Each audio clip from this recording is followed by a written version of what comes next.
Climb Cleveland is the coolest bouldering gym I've ever been to. It's got a dope vibe, a few features I've never seen in any other climbing gym, and 3 floors full of really fun bouldering problems, the top floor being my favorite. Let's start with the first floor.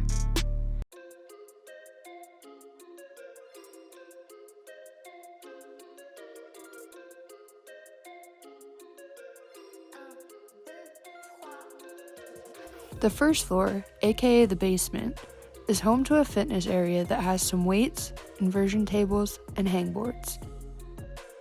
To the right side of that is a pool table and a little library full of climbing books. The building itself is made of brick, which is exposed throughout various parts of the gym. The benches are made from real rocks, giving the gym a bit more of an outdoor feel even in the middle of the city. The bouldering in the basement is called the volcano. The grading at Climb Cleveland is a color-based system where the color of the holds match the color of the grade.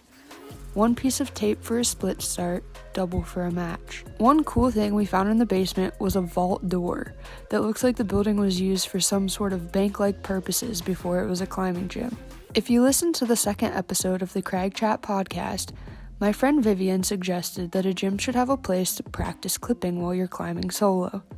Climb Cleveland has just that. In the basement is a traverse section where you can practice clipping. It's really cool because it has photos of different outdoor crags attached to the actual climbing wall itself.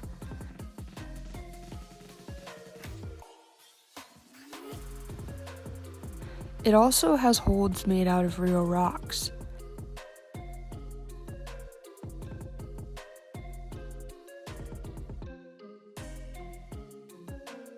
Want to get more familiar with your trad gear?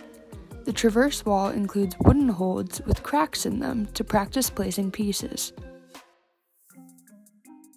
The traverse wall snakes around into this little low roof section that meets up with the rest of the bouldering in the volcano.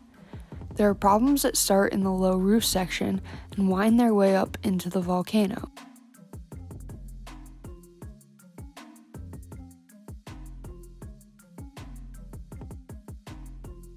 Let's move on to the second floor, which is actually the floor that you enter the building from.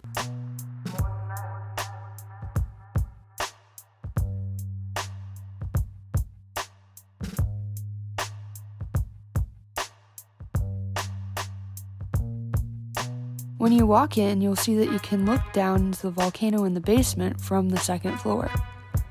The second floor has an overhung wall and some slab walls. It also has posters and books from the Gunks and other famous outdoor crags. In the center is a post with stickers of climbing brands and gyms around the country. The music that was primarily played when we were climbing was some chill rap style tunes.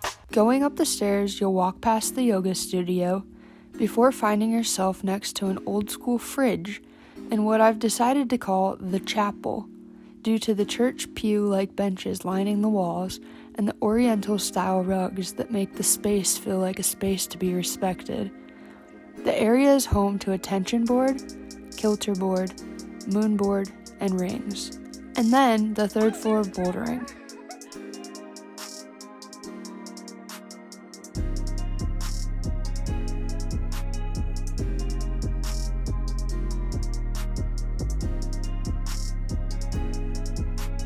The space is bright from the natural light coming in from the many windows, with a raised up wooden platform with chairs to chill in and look out at the view. The third floor features a campus board. There are slightly overhung walls, slab walls, and even a crack system with various sizes of cracks, including off-width. There's this little nook cut out in the wall with problems to teach you how to use your back while climbing. I don't really know what other word to use than tunnel to describe the little low roof section that is also on the third floor.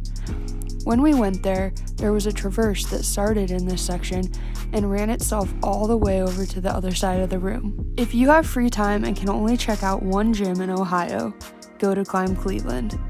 The current rate for a day pass is $14, which is lower than most of the gyms in Ohio. If you go there, tell them Court Climb sent you. I don't get anything from that except the satisfaction of my friend Logan that works there telling me that he met one of my viewers. which honestly is pretty satisfying.